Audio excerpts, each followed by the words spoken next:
Last lecture में मैंने आपको दिए थे कुछ क्वेश्चंस जो है, क्या आपसे वो हो गए कि नहीं हुए?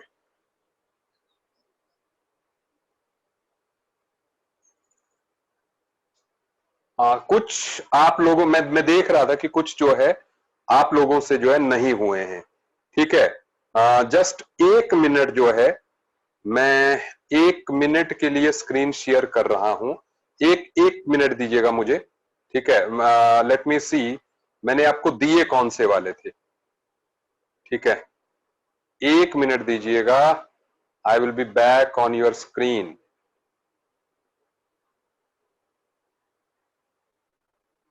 मैं जस्ट वो एग्जांपल्स देख लूं जो मैंने आपको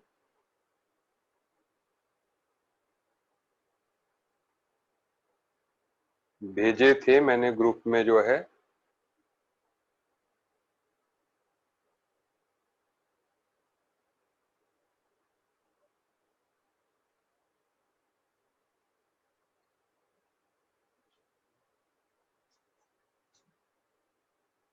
ठीक है, जस्ट 1 मिनट में I will be coming back.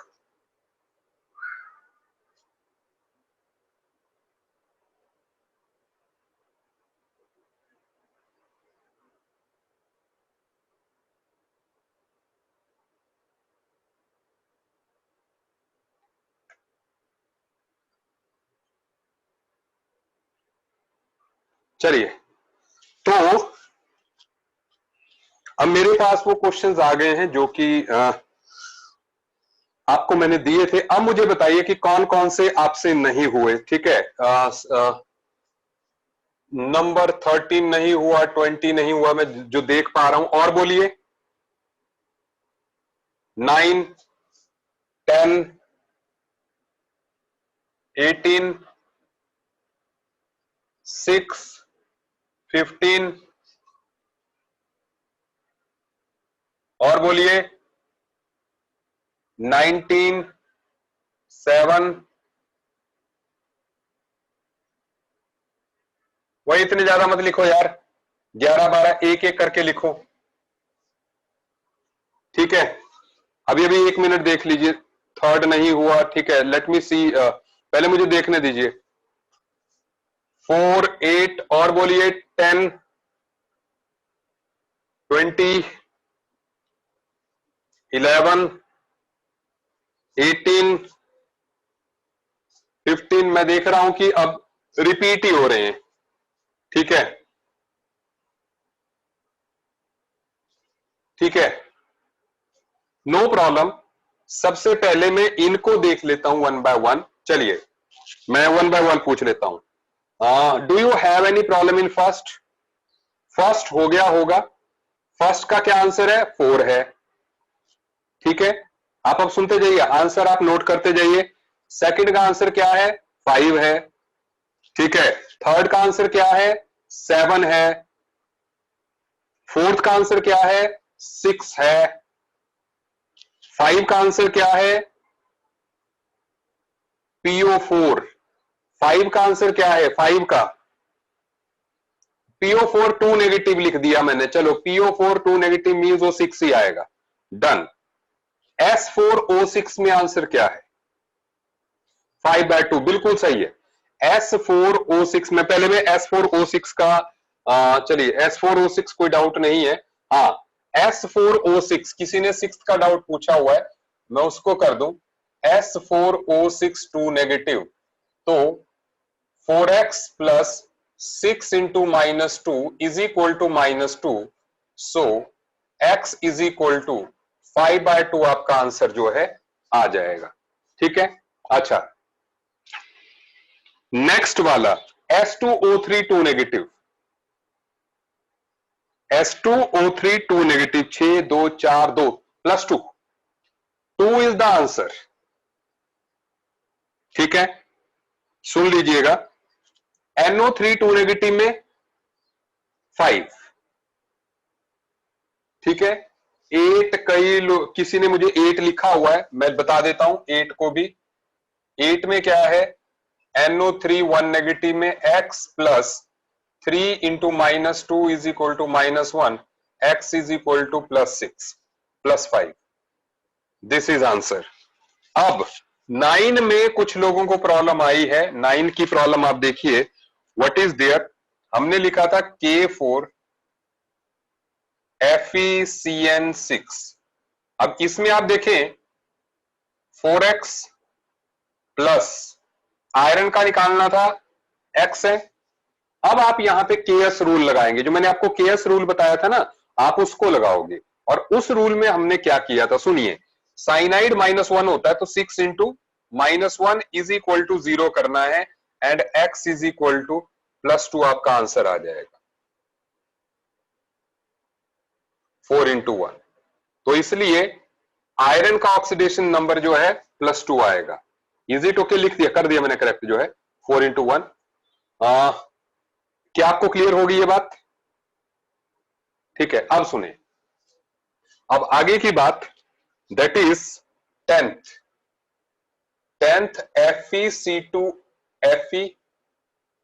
FeC2O4। देखो, अभी अगर आपको अंडरलाइन मैंने किसको किया था, ये अगर आपने केएस, बिल्कुल सही है, 2 है इसका आंसर। केएस रूल अगर आपने किया, उसमें मैंने कहा था ऑक्सिलेट आयन होता है C2O4 2 नेगेटिव, तो आप सीधे कर सकते थे x प्लस या x -2 is equal to 0, so x is equal to +2। क्या आपको मेरी बात समझ में आ गई? सही है। ऑक्सिलेट आयन C2O4 इज, ठीक है, C2O4 2 नेगेटिव। अच्छा, समवन इज सेइंग कि क्वेश्चन नंबर 7 में उसको डाउट है।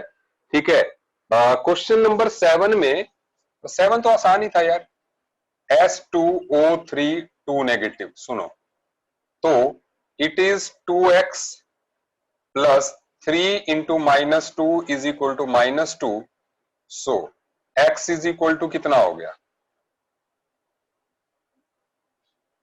+2 हो गया। सही है बात। सबसे पहले आप क्लियर कर लें, आपको सुनिए, नहीं होगा ऑक्सीडेशन नंबर 10 तक नहीं जाएगा, मैं बताता हूं क्या बात है। सुनिए, पहली बात ये बताओ कि 1 to 10 तक आपके कोई डाउट है, और 1 से लेके 10 तक में कोई डाउट है आपको, ताकि फिर मैं 11 से 20 तक को बढ़ूं। 10th को रिपीट करना है, सुन लीजिए। देखो 10th में बेटा जी, ये आपको ऑलरेडी करा दिया था मैंने केएस रूल में कि C2O4 2 नेगेटिव होता था। मैंने उसमें कहा था कि जो जिस आयन पे चार्ज होता है वही उसका ऑक्सीडेशन नंबर ले लो, क्योंकि अदरवाइज आपको यहाँ पे कार्बन का भी नहीं पता और आयरन का भी नहीं पता, तो आप ऐसे क्वेश्चन को नहीं सॉल्व कर सकते जिसमें कि आपको 2 के नहीं पता है। ठीक है, तो इसलिए जो है आपको केएस रूल से ये सॉल्व होना है। ठीक है, अच्छा, अब आप सुनिए। हाँ बोलो बोलो, डाउट है, जल्दी बोलो। ऑक्सीडेशन नंबर, ऑक्सीजन नहीं, -2 ऑलवेज नहीं होगा। अभी कुछ केसेस यहीं पे आएंगे जहां पे मैं अब बात को क्लियर करूंगा। 11 से 20 तक के एग्जाम्पल कुछ और नेचर के हैं, आप देखिए। कुछ स्पेशल केसेस जो है वो आपको याद रखने होंगे जहां पे ऐसा नहीं होगा, लेकिन कौन कौन से वो केसेस हैं, अब आप मेरी बात सुनते जाइए ना, मैं बता रहा हूं ना बेटा जी, आप चिंता मत कीजिए। अब सुनिए, अब यहां पर देखो, जैसे मुझे लगता है 11th क्लियर है, Fe2O3 इज +3। ठीक है, सुनते जाइए। Fe3O4 में देयर माइट बी Fe3O4, ठीक है, ये है नंबर 12। देखो, तो it is 3x plus 4 into -2 is equal to 0, so x is equal to कितना, 8/3।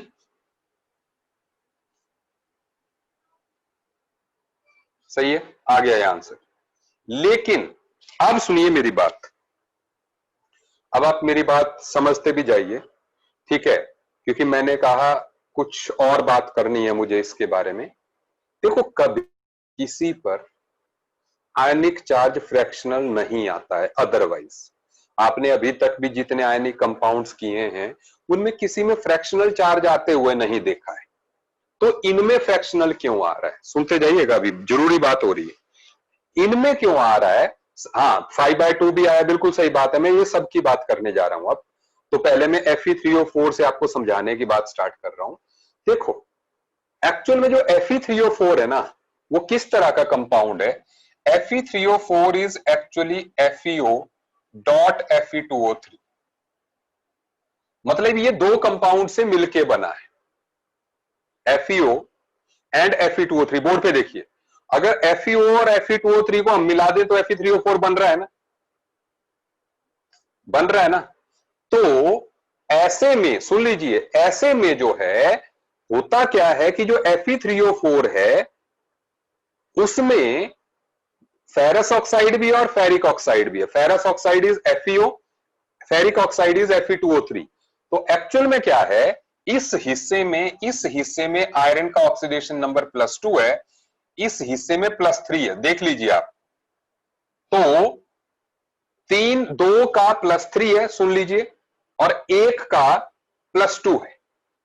तो ऐसे में इसका 3 मिला के 2 आयरन है, तो 2 का कितना हो गया +6, और इसका कितना हो गया 2 +8। तो 3 आयरन पे ऑक्सीडेशन नंबर हो गया +8। 3 आयरन पे, 2 पे +3 है, 1 पे +2 है, तो 3 पे मिला के कितना हो गया +3 +3 +2, कितना हो गया +8 हो गया ना। तो अब जब हम उसको एवरेज निकालते हैं देन इट बिकम्स 8/3। क्या आपको मेरी बात समझ में आई है ना? मैंने कहा क्योंकि हम एवरेज ऑक्सीडेशन नंबर निकालते हैं जो हमने मेथड किया, इसलिए जो है फ्रैक्शनल आता है, अदरवाइज किसी का भी फ्रैक्शनल नहीं होता है। अभी आगे वाले एग्जांपल्स देखते हैं, फिर पीछे वालों को देखते हैं, पहले हम आगे बढ़ते हैं। अब सुनिए, मुझे 13th का आंसर दीजिए आप, CONH3Cl3 वाला। बिल्कुल आराम से आपका जो है +3 आया होगा, +3 आ गया होगा, है ना? क्योंकि अमोनिया का आप 0 लेंगे, अमोनिया का आप 0 लेंगे, सही है बात? ओके। C2O4 2 नेगेटिव में आप जो है कार्बन का निकाल सकते हैं, आएगा ना यार, उसमें कार्बन का +4 आ जाएगा, ठीक है, उसमें कोई प्रॉब्लम नहीं है। अब सुनिए, अब मेरी तरफ ध्यान दीजिए, ठीक है? अब सुनिए, नेक्स्ट इज 14 C3O2। C3O2 ऐसे निकालेंगे, 3x + 4 × -2 is equal to 0। So x is equal to, एक मिनट यार, 2 × -2, x is equal to 4/3। Again fractional आ रहा है, ठीक है? सुनिए, मैं 13 भी बता रहा हूं। सो इसकी जो स्ट्रक्चर होती है ना, वो होती है ऐसे। आप प्लीज बोर्ड पे ध्यान दें, और आप कृपया मेरी बात को अब समझें। कई बार हमें जो है, सुन लीजिए, कई बार जस्ट हमें स्ट्रक्चर देख के भी ऑक्सीडेशन नंबर हम निकाल सकते हैं। आप मेरी बात को समझते रहें। कार्बन और ऑक्सीजन में से ज्यादा इलेक्ट्रोनेगेटिव कौन? ऑक्सीजन। और कार्बन और ऑक्सीजन के कितने बॉन्ड हैं इस टाइम पर? कार्बन और ऑक्सीजन के यहां पर कितने बॉन्ड हैं? 2। सो दैट हर, सुन लीजिए, हर एक बॉन्ड के थ्रू जो है, सुन लीजिए बेटा जी मेरी बात, मेरे तक बात पहुंच गई आपकी, हर एक बॉन्ड के कारण जो है ऑक्सीडेशन नंबर 1 का चेंज होता है।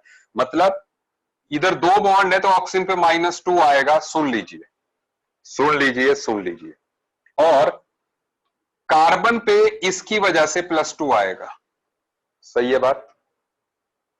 और दूसरी बात, मतलब ये पता क्या, वर्बली आप सुन लीजिए मेरी बात, दैट इज कि जब भी कोई atom, whenever an atom is attached to more electronegative atom, so the number of bonds it forms with that electronegative atom is the oxidation number of the atom। जैसे carbon और oxygen में से carbon कम electronegative है, तो और 2 bond बने हैं electronegative atom के साथ, तो ऑक्सीजन पे -2 आ गया, कार्बन पे +2 आ गया, ठीक है?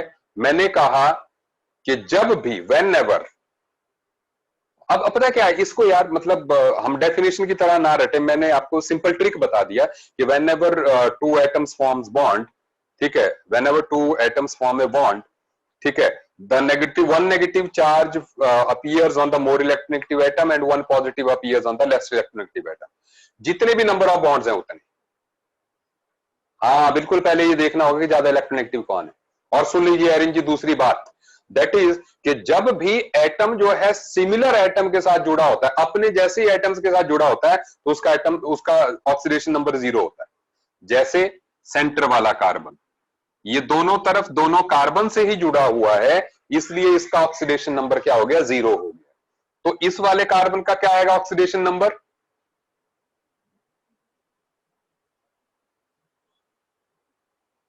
+2। बिल्कुल सही बात है, क्योंकि ये इधर ऑक्सीजन से जुड़ा है, तो ये -2 आएगा, ये +2 आएगा। सही बात है। अब आप सुने मेरी बात, देखो यहां भी जब हम एक्चुअल में देख रहे हैं, तो एक्चुअल में किसी भी एटम का ऑक्सीडेशन नंबर जो है फ्रैक्शनल नहीं है, ओवरऑल एवरेज फ्रैक्शनल है। तो वो कैसे आया, अब सुनिए, 3 कार्बन हैं, एक +2, एक 0, एक +2, तो टोटल पॉजिटिव चार्ज कितना हो गया, 4। टोटल पॉजिटिव चार्ज इज 4, तो अपॉन 3 कितना हो गया, 4/3। सही है बात, ऐसे जो है ये आया। ठीक है, अभी सुन लीजिए, आगे बढ़ जाते हैं अब। ठीक है ना, किसी ने मेरे से 13th भी पूछा था। ठीक है, सो 13th को भी हम निपटाते ही चलते हैं।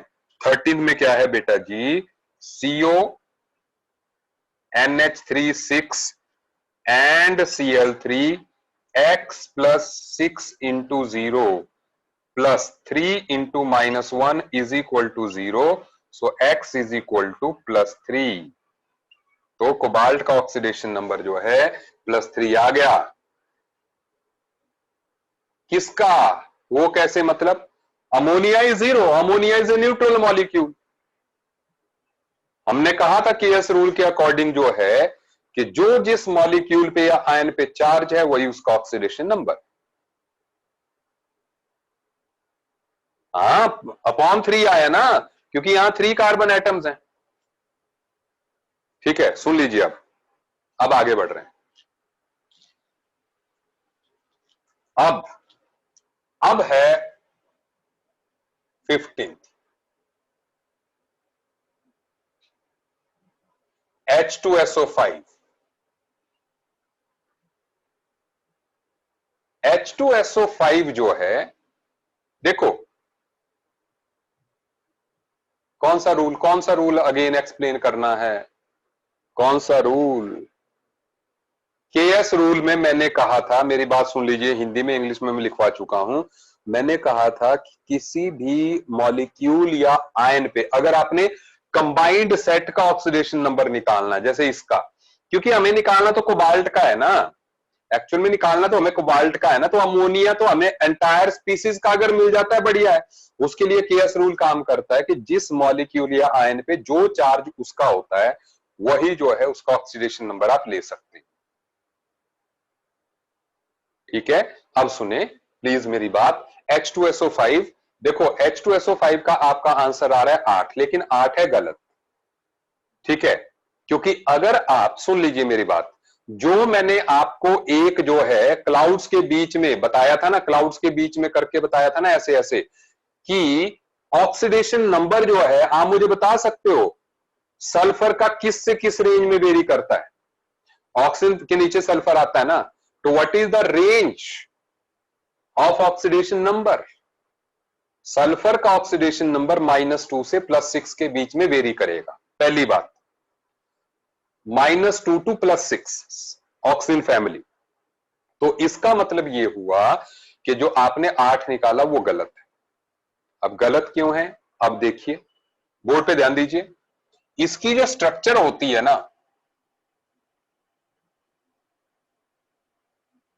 वो होती है ये,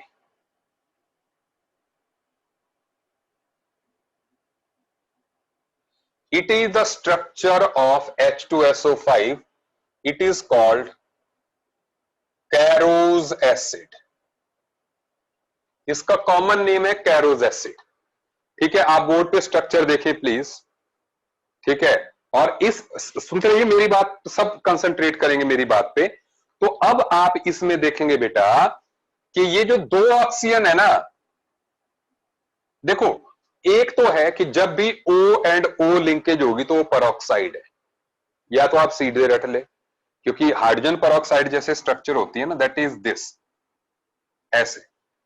ठीक है, तो जब भी ऑक्सीजन ऑक्सीजन बॉन्ड आएगा तो मतलब वो परऑक्साइड लिंकेज है।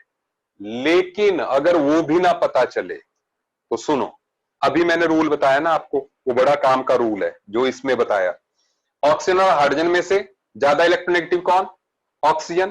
तो एक इसके कारण ऑक्सीजन में -1 आया, इसके कारण 0 आया, क्योंकि इधर तो ऑक्सीजन ऑक्सीजन के जुड़ी हुई है ना, इधर का कोई चार्ज नहीं है, तो मतलब इधर ऑक्सीजन -1 है। सही बात है। और ऐसे ही सल्फर और ऑक्सीजन में से ऑक्सीजन ज्यादा इलेक्ट्रोनेगेटिव है, इधर के रिस्पेक्ट में तो 0 है, तो इधर के रिस्पेक्ट में -1। क्या आपको यह पता चल गया कि दोनों -1 कैसे आए? मैंने कहा देखो, ये ऑक्सीजन इस हाइड्रोजन से जुड़ा है और ये ऑक्सीजन सल्फर से जुड़ा है, और हाइड्रोजन और सल्फर दोनों ही ऑक्सीजन से कम इलेक्ट्रोनेगेटिव एटम्स हैं, और क्योंकि सिंगल बॉन्ड से जुड़े हैं और इधर से तो ये इस ऑक्सीजन के साथ ये ऑक्सीजन जुड़ी है, इसके साथ ये ऑक्सीजन जुड़ी है, तो इसलिए इसमें तो 0 आएगा, तो इसके रिस्पेक्ट में इसमें -1 आ गया, इसके रिस्पेक्ट में इसमें भी -1 आ गया। सुनते जाइए मेरी बात, अभी मेरी बात चल रही है। अब इसमें कितना आएगा? -2 आ जाएगा। इसमें देखिए, इसमें -2 आ जाएगा क्योंकि डबल बॉन्ड के साथ सल्फर के साथ जुड़ा है। सुनते जाइए, ये जो तरीका है ना, अभी जो मैं बता रहा हूं, ये काम करता है। ठीक है, ये तो चलो, ये तो छोटे बच्चों की बात है ना। अब जो है, अब आपको मॉलिक्यूल दिया हो तो आपको निकालना आना चाहिए। ठीक है, मतलब that is being expert. Expert आप तब बनते हैं, है ना। तो ये भी ये तरीका है, सुन लीजिए। यहां देखिए, ये ऑक्सीजन हाइड्रोजन के साथ जुड़ी है, तो इधर ऑक्सीजन पे -1 आएगा, सल्फर के रिस्पेक्ट में -1 आएगा, तो टोटल हो गया -2। सही बोला जी। अगर आप, हाँ अब सुनिए, H एंड O में देखो, सुनिए, इधर के रिस्पेक्ट में तो 0 है, क्योंकि मैंने कहा O और O का एक दूसरे पे फर्क नहीं पड़ेगा। ठीक है, सुन लीजिए, इधर इधर क्यों आया? कोई बात नहीं, मैं सारा बता रहा हूं, मैं फिर से बता रहा हूं सारा, मैं सारा बता रहा हूं आपको। देखो, इस बॉन्ड को तो आप हटा ही दो, इस ऑक्सीजन पे इसका और इस ऑक्सीजन का इस पे कोई फर्क नहीं पड़ेगा। अब सुनो, इस O पे -1 आएगा और इस हाइड्रोजन पे +1 आएगा। सही बात है, एक ही बॉन्ड है। और ऐसे ही इस ऑक्सीजन पे -1 आएगा, इस सल्फर पे +1। सल्फर पे अभी मैं दिखा रहा हूं, बात लास्ट में दिखा देता हूं। ठीक है, और ये डबल बॉन्ड है, तो इस पे -2 आएगा। ठीक है, और इधर ये ऑक्सीजन, इधर भी कम इलेक्ट्रोनेगेटिव एटम है, इधर भी कम इलेक्ट्रोनेगेटिव एटम है, तो दोनों जब कम से ही है, ठीक है, तो +2 ही -2 ही आएगा दोनों से। देखो, आपको अभी जब तक आप केमिकल बॉन्डिंग नहीं करते हैं, आपको मॉलिक्यूल की स्ट्रक्चर्स बनाना नहीं आएंगी, तो ये शुरुआत है। ठीक है, ये शुरुआत है, तो इसलिए मतलब जो ज्यादा इलेक्ट्रोनेगेटिव होता है उस पर नेगेटिव चार्ज आता है। बिल्कुल सही बात है, क्योंकि इलेक्ट्रॉन्स को तो वो खींचता है ना अपनी तरफ। सुन लीजिए, अब क्या मुझे आप अपने नॉलेज से बता सकते हो कि सल्फर पे कितना आएगा? सिर्फ डायग्राम देख के।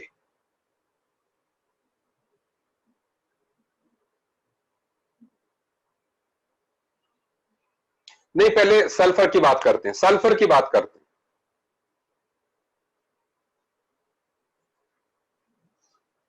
नहीं नहीं नहीं नहीं नहीं, पहले मुझे ये बताओ, सुनो, पहले मुझे ये बताओ कि सल्फर ने टोटल कितने बॉन्ड्स बनाए हैं? 6। और ये सारे बॉन्ड्स एक ही एटम के साथ है, उस एटम का नाम क्या है? ओ। और ज्यादा इलेक्ट्रोनेगेटिव कौन है, सल्फर की oxygen? Oxygen is more electronegative. बिल्कुल सही, बढ़िया, आप पार्टिसिपेट कर रहे हैं। तो इसका मतलब सल्फर पे कितना आना चाहिए? ये पकड़े आप,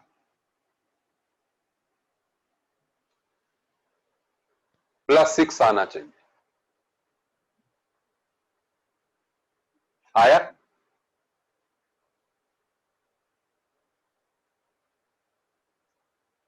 नहीं, अब देखो, अब मैं दूसरे तरीके से आप बताता हूं, अब दूसरे तरीके से बताता हूं भाई, ठीक है, दूसरे तरीके से बताता हूं। देखो बेटा जी, मैंने आपको अभी तक, देखो अभी तक हमें ये नहीं आया था, सुनो सुनो सुनो, मैं लंबी कन्वर्सेशन नहीं कर रहा हूं, उत्कर्ष अभी क्योंकि बड़े जल्दी जल्दी चैट चेंज हो रही है, तुम्हारे बात कोई और टक कर देता है।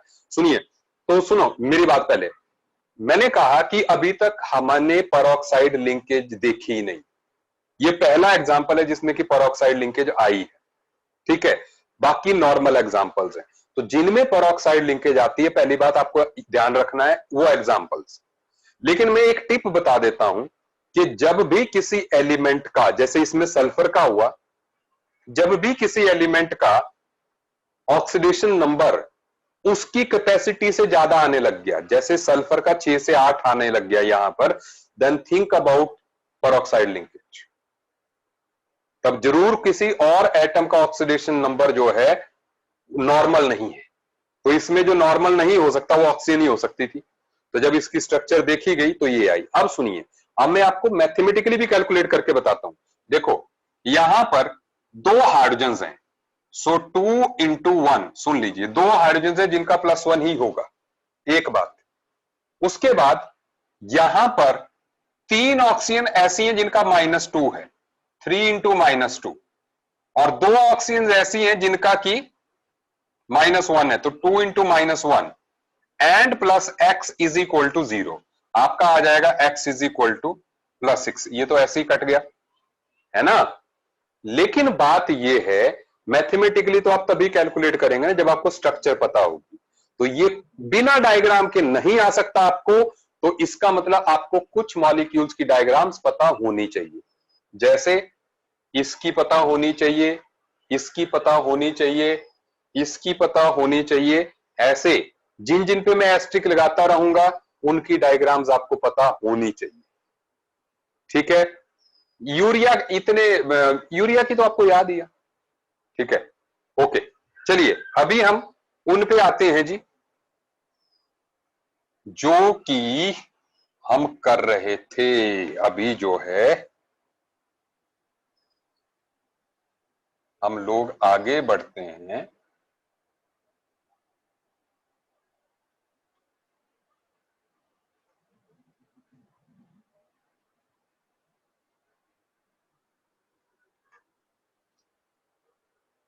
अच्छा सुनिए, नेक्स्ट इज H2S2O8। इसमें सल्फर का ऑक्सीडेशन नंबर जो है मैंने आपसे पूछा था, सही है बात। आपका आंसर क्या आ रहा था इसमें?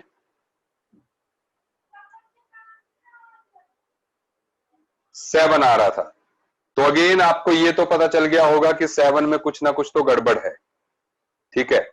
तो अब चलिए H2S2O8 का भी मसला देखते हैं कि व्हाट इज, इसमें क्या प्रॉब्लम है H2S2O8 में, ठीक है। Just give me 1 minute. H2S2O8 जो है हमने, अब आप कृपया इस एग्जाम्पल को जो है देखें। H2S2O8 में, इसमें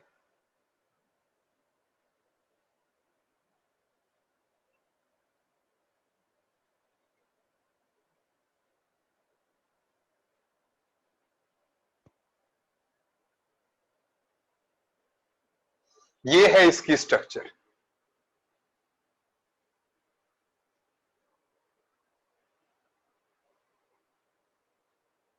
हाँ बिल्कुल। एंड अब आप, अब निकालिए सल्फर का कितना होगा।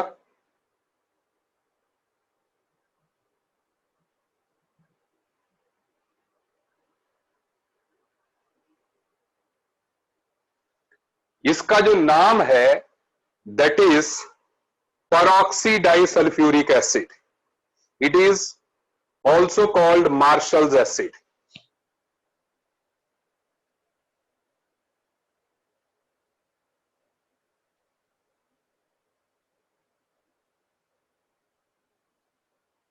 ठीक है, अब 6 आ गया ना, आ गया ना 6 अब लंबे वाले तरीके से, है ना। किसी को ना समझ आया, देखो अब पता क्या है बेटा जी, आपको सारा कुछ करने की जरूरत नहीं होती। आप एक सल्फर को देखें, एक बॉन्ड, दो बॉन्ड, दो चार बॉन्ड, दो 6 बॉन्ड, 6 के 6 बॉन्ड ऑक्सीजन से जुड़े हैं और ऑक्सीजन उससे इलेक्ट्रोनेगेटिव ही है, तो इसलिए सल्फर पे +6 आएगा। मतलब बिना औरों के निकाले हुए भी हम सिंगल एटम का निकाल सकते हैं अगर स्ट्रक्चर पता है। ऐसे ही इस सल्फर के साथ ये ऑक्सीजन जुड़ी है, इधर से ऑक्सीजन के साथ ही जुड़ी है, तो ये ऑक्सीजन भी -1, ये ऑक्सीजन भी -1, ठीक है। बाकी सारी ऑक्सीजन जो है -2 की।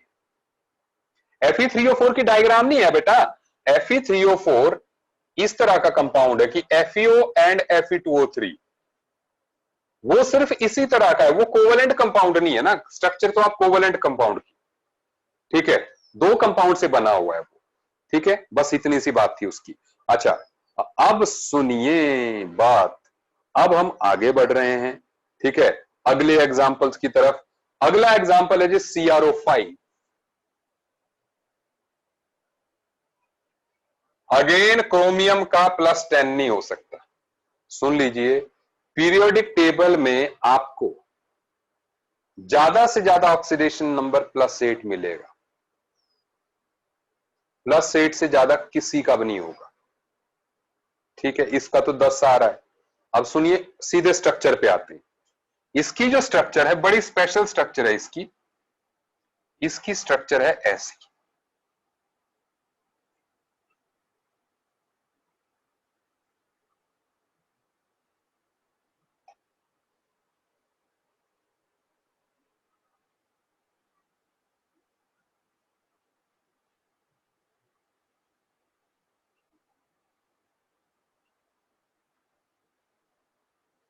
इट हैज बटरफ्लाई स्ट्रक्चर, +6, क्या बात है सुहानी, जबरदस्त यार, खुश कर दिया तुमने, +6 आ गया।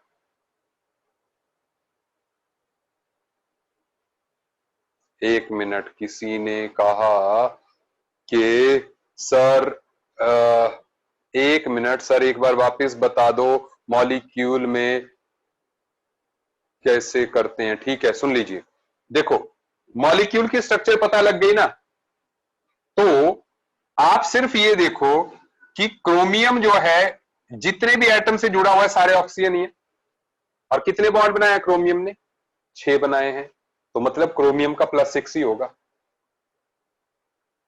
ठीक है। और साथ में आप ये देख सकते हैं कि इस ऑक्सीजन का -1 आएगा, क्योंकि एक बॉन्ड ये क्रोमियम के साथ है, तो ऑक्सीजन के साथ है, इसके रिस्पेक्ट में तो 0 आ गया। ये -1 आएगा, ये -1 आएगा, ये -1 आएगा, और ये -2 आएगा, ठीक है। सही है बात कि नहीं? आयनिक नहीं है, आयनिक बॉन्ड तो हम लाइन के थ्रू बताते ही नहीं है। जब भी आयनिक बॉन्ड होगा ना, हम लाइन से नहीं बताते उसको। Ionic bond is non directional bond, covalent bond is directional, ठीक है।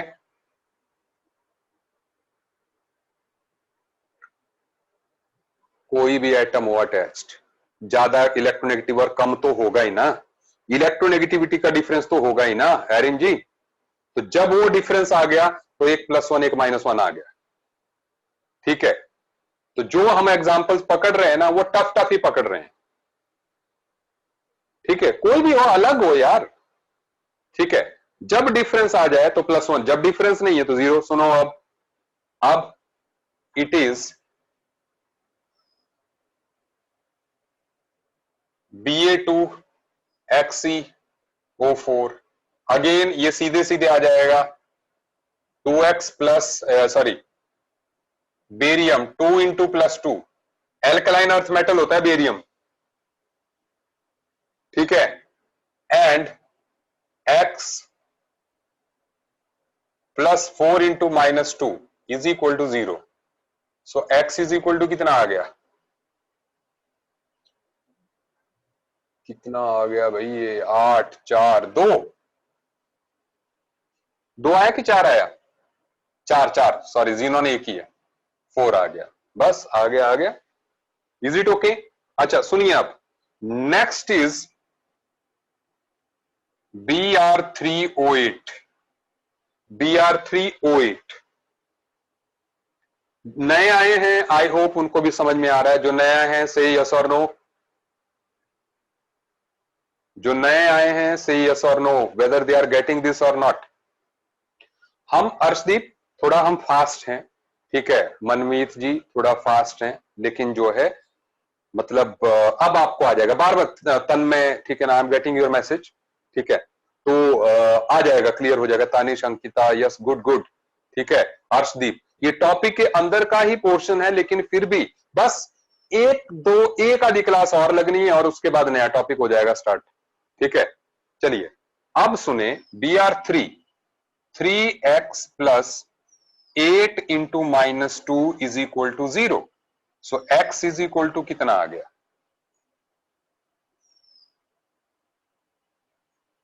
16/3। अगेन यहां पर बात कि अब भैया कि ये कैसे होगा, सही है ना बात। अब बात ये है कि इसको हम कैसे निकालेंगे, Br3O8। सो Br3O8 अगेन इसकी स्ट्रक्चर देखिए, Br and Br। Can you find the oxidation number of all the bromine atoms individually. सभी ब्रोमीन एटम्स का जो है इंडिविजुअली ऑक्सीडेशन नंबर निकालिए। क्या बात है सुहानी, जबरदस्त, ठीक है।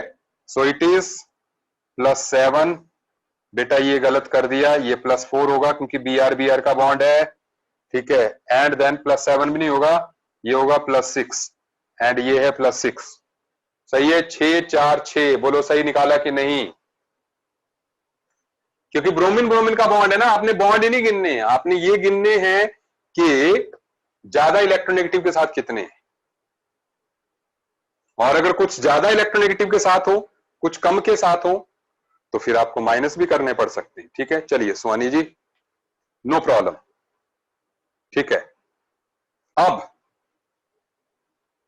आप सुने नेक्स्ट थिंग। अब अगला क्या रहता है भाई, अगला देखते हैं व्हाट इज देयर, ठीक है। सो मेरे को देखना पड़ेगा पिक में CrH2O Br3 कितना आंसर है, +3 है ना, लास्ट वाले का +3 है ना, H2O क्योंकि 0 है। कौन सा नंबर बताना है, और कौन सा नंबर बताना है भाई, 11th को Fe2O3। वो बेटा Fe2O3 जो है 2x plus 3 into -2 is equal to 0, x is equal to +3। अब आपने बोला 20 बता दो, कोई बात नहीं, 20 भी बता देते हैं। देखो CrH2O6 Cl3, तो x plus 6 into 0 plus 3 into -1 is equal to 0, x is equal to +3। क्योंकि वाटर का ऑक्सीडेशन नंबर 0 होता है केएस रूल के अकॉर्डिंग,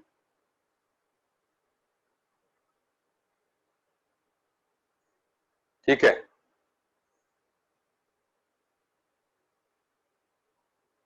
देखो बॉन्ड वाली मैंने पता क्या है, आप एक बार इस लेक्चर को फिर से भी देख लेना।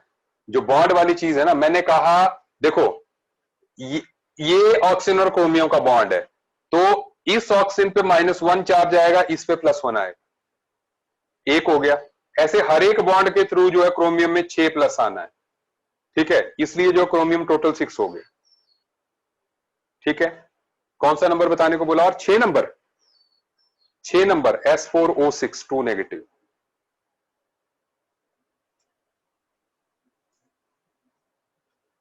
तो जहां तक S4O6 2 नेगेटिव की बात है, तो S4O6 2 नेगेटिव पे सल्फर सल्फर सल्फर सल्फर,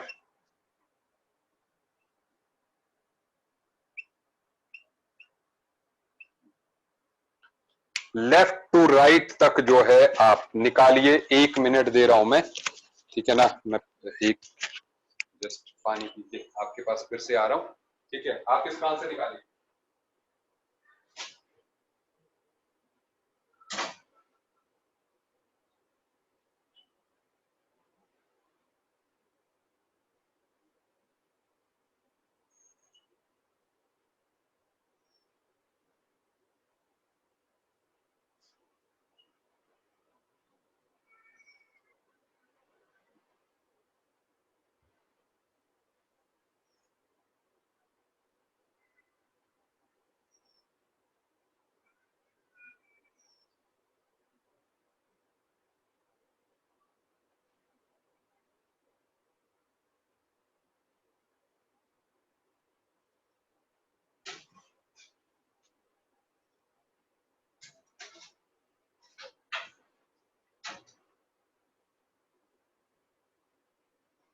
चलिए बैक।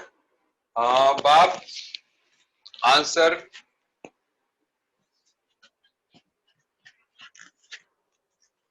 20 में क्या है? हाँ लास्ट में BR3 दिया है क्या यार? लास्ट में BR3 दिया, क्या दिया BR3 मैंने 20 में? एक मिनट। अच्छा BR3 दिया, वो Cl3 BR3 एक ही बात है, ये BR3 एक ही बात है, ठीक है ना? सॉरी वो मैंने, ठीक है। सो आपके आंसर हैं, सुन लीजिए, पहले पहले पहले मेरी मेरी बात सुन लीजिए। अब यहां पर +5 +5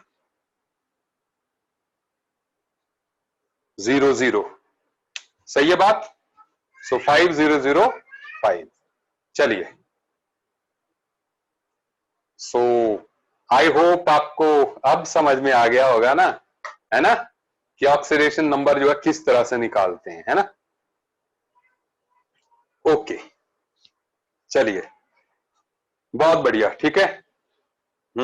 आंसर 5005 है, बिल्कुल सही है। क्या बात।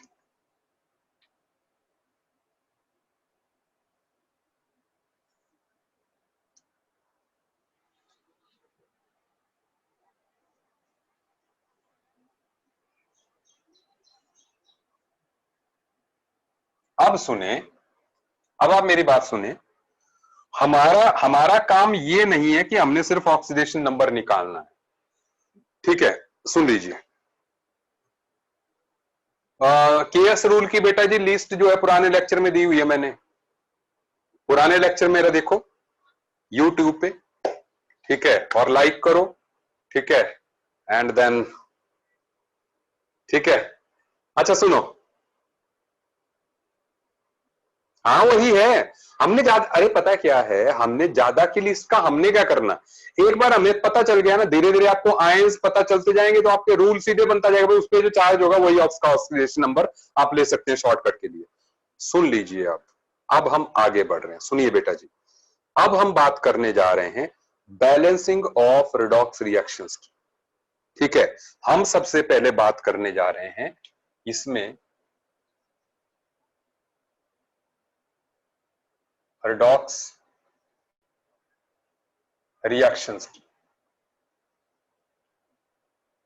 देखो रिडॉक्स रिएक्शंस क्या होता है? ऐसे रिएक्शंस, ठीक है, नहीं I can see your chats but because always में कैमरा की तरफ नहीं फोकस होता ना यार, मैं कई बार बोर्ड पे लिख रहा होता हूं तो आपकी चैट्स मिस हो जाती है मेरे से, क्योंकि वो धीरे धीरे one by one he popup होती हैं, जैसे अगले वाले ने आपने डाल दी तो मैं पिछली वाली जो है भूल जाता हूं, ठीक है। अच्छा कोई बात नहीं, 9 को अब छोड़ो ना, 9 को हम रिपीट कर देंगे। K4FeCN6 आपने कहा ना, K4FeCN6, देखो 4, इसको मैं करवा चुका ना एक बार, आयरन का एक्स लेंगे, 6 साइनाइड है, एक साइनाइड पे -1 होता है, is equal to 0, x is equal to +2,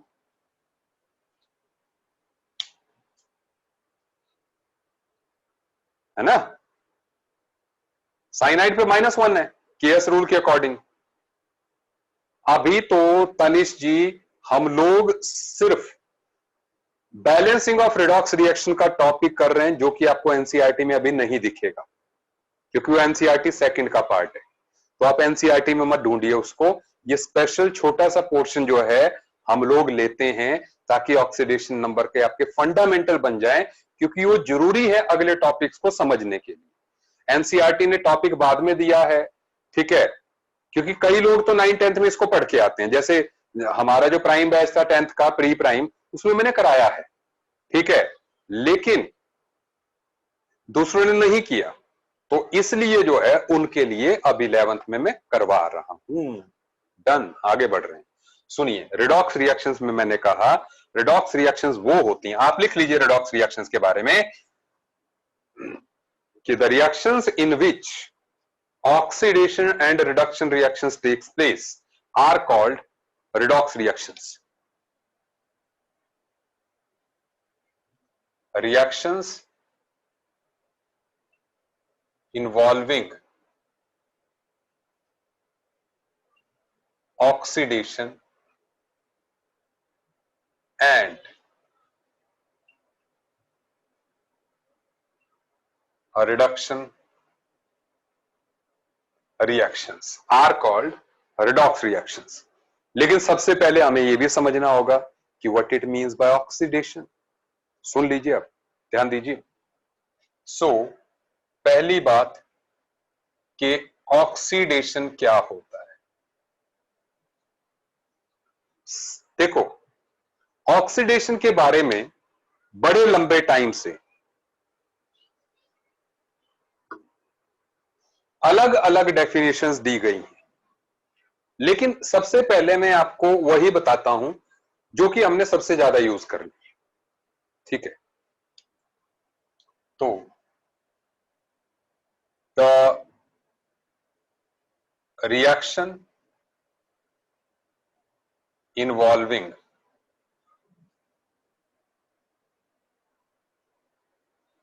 increase in oxidation number, ऐसी रिएक्शन जिसमें कि किसी एलिमेंट का ऑक्सीडेशन नंबर बढ़े, या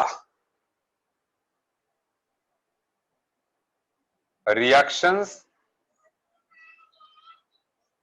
इन्वॉल्विंग लॉस ऑफ इलेक्ट्रॉन, ऐसी रिएक्शन जिसमें कि इलेक्ट्रॉन का लॉस हो। आप बोर्ड पे ध्यान दें, अभी आपको बात समझ में आ जाएगी। देखो, जैसे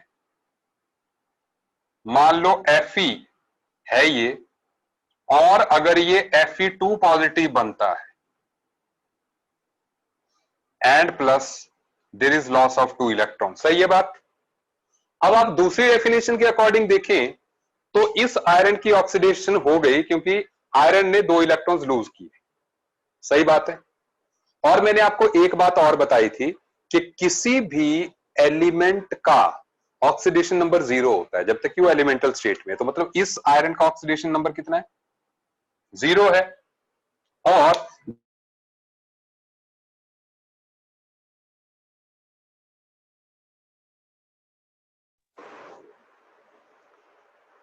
इसका जो ऑक्सीडेशन नंबर है, ठीक है, मैं म्यूट हो गया था, कॉल आ गई थी बीच में जो है, सुन लीजिए। इस आयरन का 0 है, इसका +2 है, ये आपको समझ में आ गया, क्योंकि अगर सिंगल ही एटम होगा तो उसके चार्ज के बराबर ही होगा। तो इसका ऑक्सीडेशन नंबर 0 है, इसका +2 है, तो ऑक्सीडेशन नंबर बढ़ा कि नहीं? आयरन का 0 से अगर +2 हो गया, so there is increase in oxidation number और not? Yes, there is increase, तो ऑक्सीडेशन हो गई। कई बार सुन लीजिए, कई बार ऐसे भी दे दिया होता है, जैसे Cr2O3 से कोई जो है Cr कॉम्प्लेक्स फॉर्म में, एक मिनट, कई बार जो है, हाँ,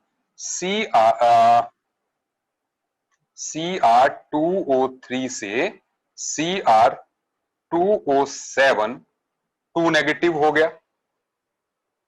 अब सुने, आप क्रोमियम का ऑक्सीडेशन नंबर यहां निकालेंगे तो ये आएगा +6, नहीं, ये आएगा +3 और ये आएगा +6। तो आप देख रहे हो कि यहां भी इंक्रीज हुआ ऑक्सीडेशन नंबर, सो इसको भी हम ऑक्सीडेशन बोलेंगे। ठीक है, सुन लीजिए, देयर इज अनदर डेफिनेशन। ये पुरानी डेफिनेशन है, अब पहली दो की हमें जरूरत है, वो मैंने आपको बता दी, लेकिन ओल्ड भी थी कुछ, जैसे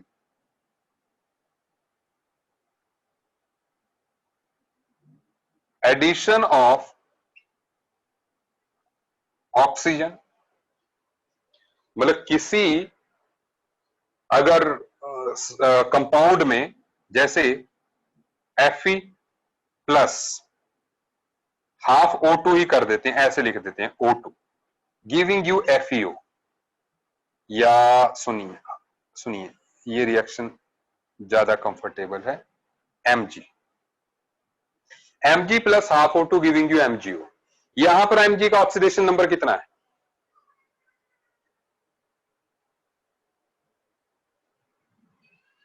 जीरो। यहां पर Mg का ऑक्सीडेशन नंबर कितना है?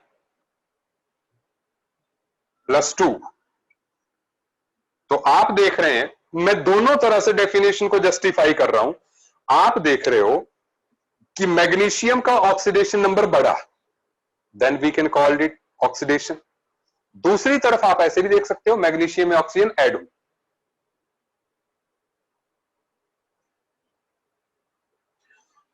Fe एलिमेंट जब तक होगा जीरो होगी, और अगर आयन है जो उस पर चार्ज है वही उसका ऑक्सीडेशन नंबर है।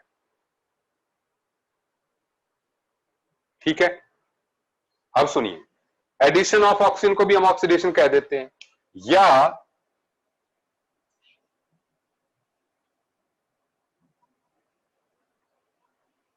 एडिशन ऑफ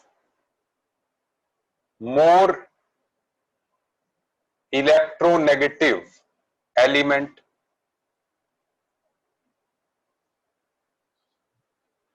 मतलब अगर किसी कंपाउंड में ज्यादा इलेक्ट्रोनेगेटिव एलिमेंट डाल दिया जाए तो भी ऑक्सीडेशन होगी। सुनते जाइए कैसे, जैसे SnCl2 है, अगर इसमें आप Cl2 ऐड कर देते हैं तो ये बन गया SnCl4। सही बात है, यहां पे ऑक्सीजन नहीं डाली हमने, क्लोरीन डाली है, but chlorine is quite electronegative element. यहां पे टीन का ऑक्सीडेशन नंबर कितना है बेटा जी?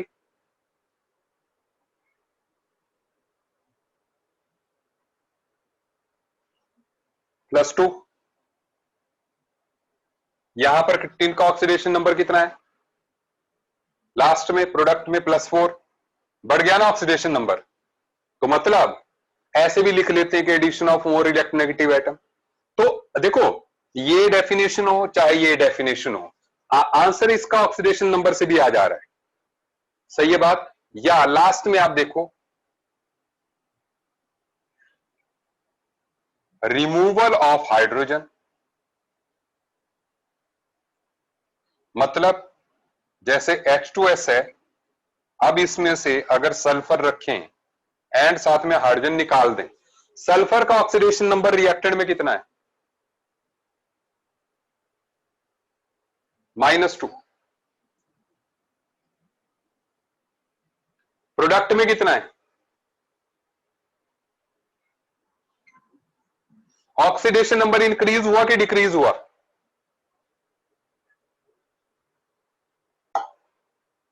वो पागल, इंक्रीज हुआ, डिक्रीज नहीं हुआ, इंक्रीज हुआ। ये ध्यान रखना, इसकी प्रॉब्लम होती है बहुत ज्यादा, इंक्रीज हुआ। ठीक है, तो अगेन इट इज ऑक्सीडेशन। क्या आपको बात समझ में आ गई? तो बेटा जी, क्योंकि आपको आज की बात समझ में आ गई, तो पता क्या है, आज करेंगे हम इतना ही।